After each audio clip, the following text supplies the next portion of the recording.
Boa tarde. Meu nome é Laiane Gouveia Neto Macharete. Minha matrícula é 13 11 60 80 192. Estou cursando o 6º período do curso de licenciatura em Pedagogia pelo consórcio CEDERJ. Boa tarde, meu nome é Luciene Machado de Oliveira. Estou no 6º período. Minha matrícula é 13 11 60 80 017. Nós vamos falar um pouco sobre o texto de Helenice Rocha, que fala sobre a escrita como condição para o ensino e aprendizagem da história. Esse texto vai tratar de um problema que aflige a escola brasileira. Neste caso, é o que se refere ao domínio da leitura e da escrita no ensino e aprendizagem da história.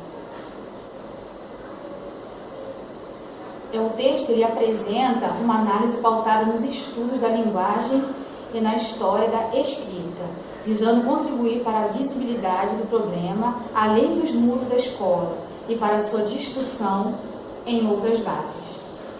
A Helenice vai trazer dados do SAEB do ano de 2004 e de 2005. No ano de 2004, o SAEB atesta a grave situação no que se referia ao domínio da leitura e da escrita dos alunos brasileiros das escolas públicas.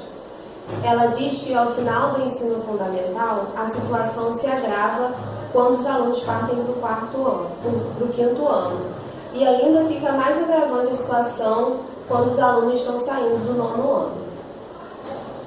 De acordo com esses dados ainda do SAEB, em 2005, 3/4 dos alunos das escolas públicas brasileiras ainda se encontram sem as condições adequadas para ler e compreender com base na escrita e para escrever o que lhes é solicitado nas disciplinas escolares, inclusive história. Pouco mais de 10% desses alunos da escola pública se encontram nos níveis considerados adequados para o prosseguimento de seus estudos ao final do 5º ano.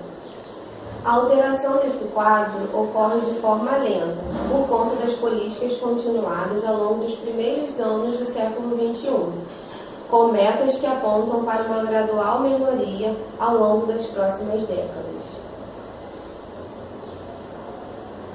Adequar as ações ao problema que ainda persistirá no que se refere às políticas educacionais, inclusive as relativas ao currículo, a formação de professores de história, as escolhas metodológicas dos professores.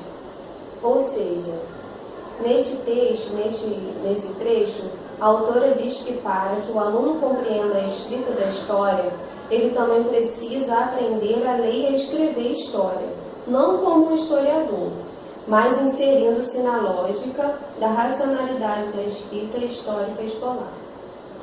Professores de disciplinas diversas, inclusive a história, quando dizem que estão ali para ensinar sua disciplina, fala comum em nossas escolas, se recusam a alfabetizar por considerar que este é um processo que já precisaria estar concluído quando o aluno chega ao atual 6º ano.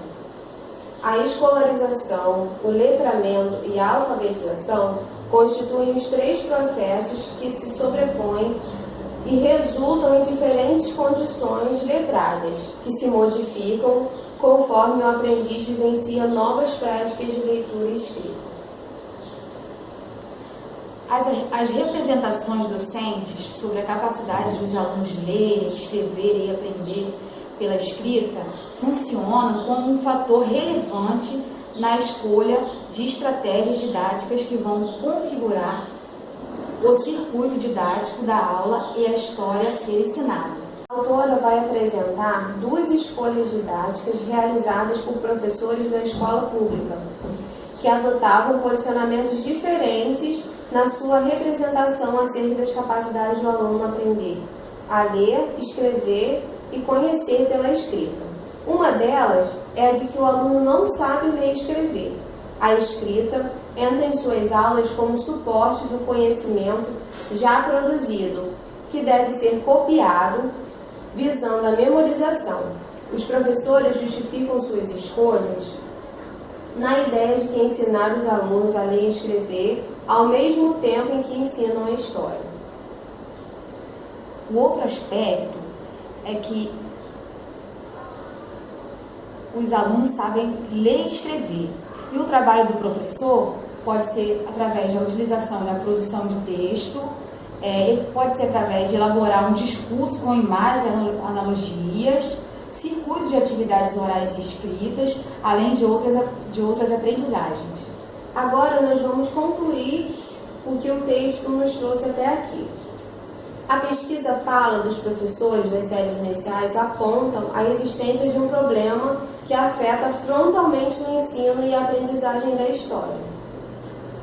E esse problema é a ausência de domínio da escrita pelos alunos, sendo que a alfabetização ocorrida precariamente como um grave problema, assim como a bagagem cultural dos alunos que está longe das expectativas escolares.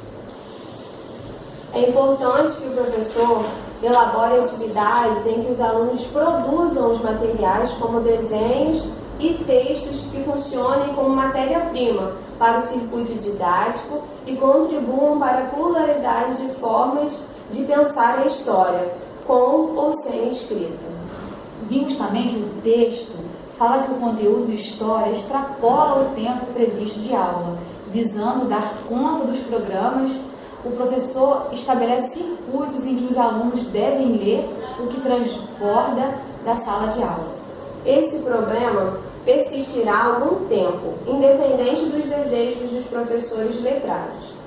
Assim, os alunos das escolas, em especial da rede pública, poderá realizar sua formação histórica a partir de uma racionalidade mais ou menos letrada, oral ou escrita, com a contribuição de seus professores de história.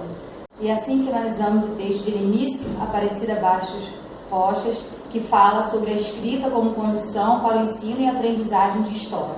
Muito obrigada.